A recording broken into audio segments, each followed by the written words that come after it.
Hello everyone, hope so you all are doing very well.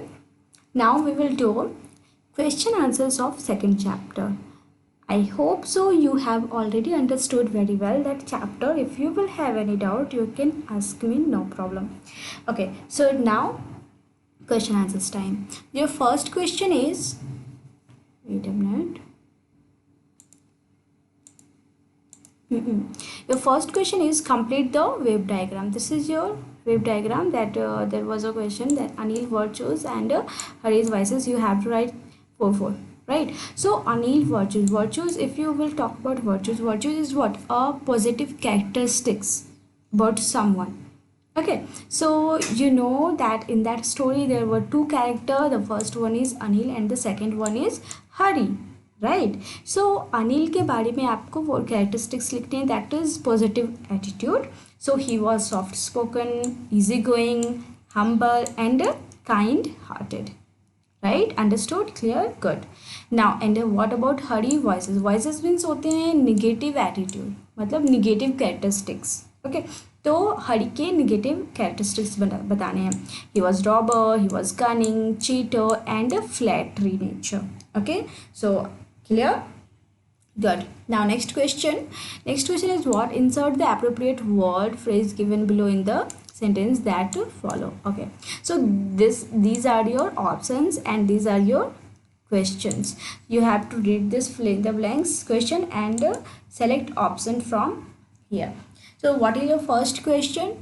I dash the school gate when I heard the school bell ring मैं dash मतलब school gate की तरफ जब मैंने school की घंटी सुनी आप क्या करते हो उस वक्त दौड़ते हो मतलब dashed to I dashed to this is your first answer okay this done clear after the death of my pet dog मेरे डॉग के मरने के बाद dash when dad got me a new pup तो यहाँ पर क्या हो जाएगा माई स्पिरिट रोज मेरी जो मतलब न्यू होप जाग गए हैं न्यू आशा जब पापा ने मुझे एक न्यू पप दिलाया डू नॉट स्टूप टू मतलब झुकना किसी के आगे झुको नहीं just to gain something from someone किसी से पाने के लिए जो है किसी की flattery this is your this was your second this is your third तो किसी के आगे झुको मत झूठा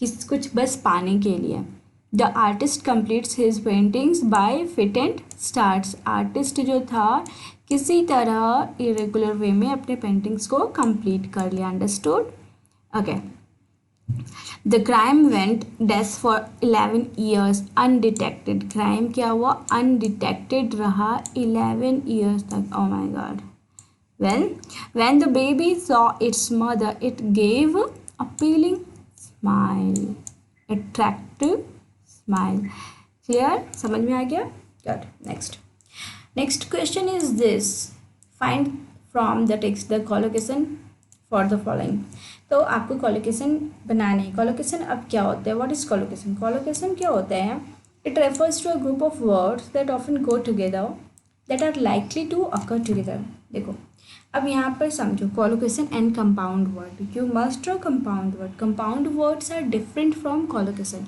ठीक है कंपाउंड वर्ड्स क्या होता है वो दो वर्ड मिलकर के एक डिफरेंट मीनिंग वाली न्यू वर्ड बनाता है जबकि कोलोकेशन जो होता है दैट अकर्स टुगेदर मतलब उसमें कोई चेंजेस नहीं होते हैं ज़्यादा चेंजेस नहीं होते हैं उनके मीनिंग सेम ही रहते हैं दोनों वर्ड्स के ठीक है it is like a phrase वो एक फ्रेज बन जाते हैं जैसे अगर मैं आपको बताऊँ pay attention fast food make an effort powerful engine क्या हो गया पावरफुल इंजन ये आपके क्या हो गए कोलोकेशन अब कोलोकेशन जो होते हैं वो डिफरेंट टाइप्स के होते हैं let's see first one adverb plus adjective plus noun मतलब ये एक वर्ड हुआ ये सेकेंड वर्ड ऐसा नाउन प्लस नाउन फॉर्म कर सकता है noun plus verb so these are your examples types these are your types इतने टाइप्स के आपके कोलोकेशन होते हैं तो फर्स्ट वन अगर आपका जो क्वेश्चन है डॉग तो डॉग के साथ क्या कोलोकेशन होगा राइट डॉग क्या है नाउन है तो नाउन के साथ आप क्या कर सकते हो नाउन लगा सकते हो एडजेक्टिव लगा सकते हो वर्ब लगा सकते हो कुछ भी तो यहाँ पर अगर मैं यहाँ पर लिखूँ नाउन के साथ adjective like lazy dog what lazy dog clear. Man क्या है, नाउन है, चलो एडजेक्टिव लगाते हैं, humble man. Clear.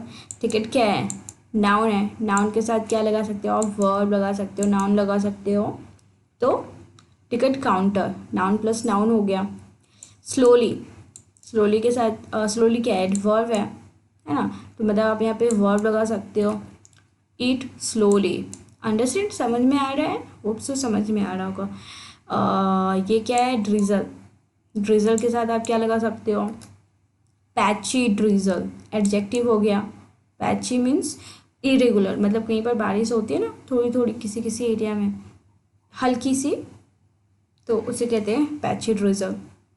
Sentences, long sentences and restless spirits. So ये समझ में आ गया होगा। Now compound words, complete the compound words from the story.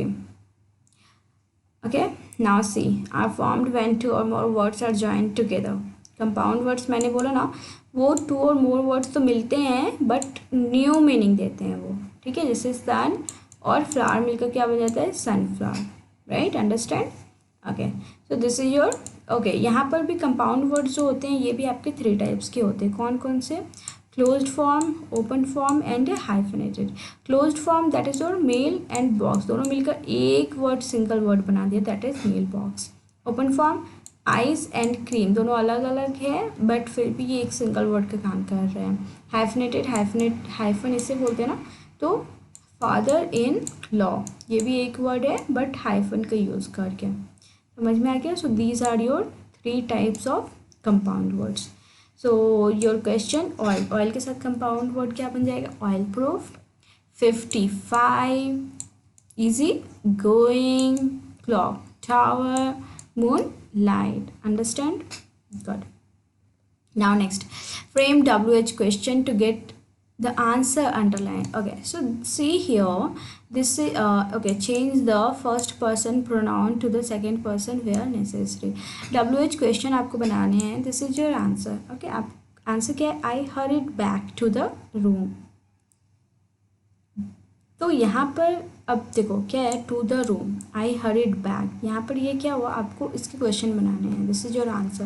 Question कैसे बनेंगे, where did I hurry back, मैं कहाँ मतलब दौड़ा वापस, तो where did I hurry back. यहाँ पर एक चीज़ देखो आप, ये पास्ट फॉर्म है, सिंपल पास्ट, हरिड, राइट, ये सिंपल पास्ट है, तो इसके जो क्वेश्चन जब आप बनाते हो तो आप डिड का यूज़ करोगे, और हरी नहीं होगा, सॉरी हरिड नहीं होगा, हरी होगा, ठीक है।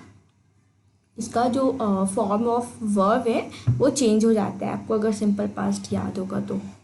Now next question, I had made a study of men's face, I had what, so what did I make, यहाँ पर फिर वही मैंने किया, this is your past perfect, ठीक है। I had made a study of men's, so what did I make और what had I made भी कह सकते हो, दोनों क्वेश्चन सही होगा।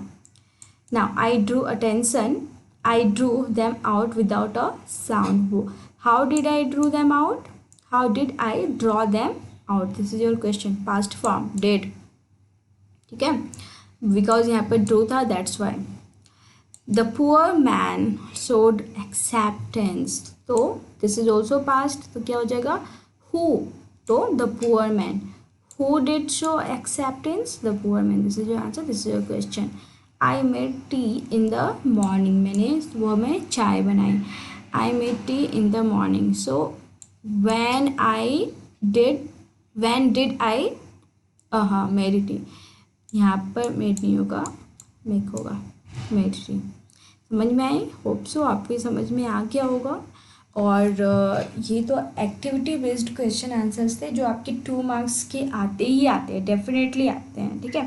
तो इस टाइप के क्वेश्चन, और यहाँ पर हमने 2 ग्रामर टॉपिक भी कवर कर लिए, compound words and collocation, and जो बाकी के रेस्ट जो क्वेश्चन आंसर्स हैं वो आप पैराग्राफ राइटिंग टाइप्स के जो क्वेश्चन आंसर्स है आप खुद से करो, या तो आपको स्कूल से उसके क्वेश्चन आंसर्स मिल जाएंगे।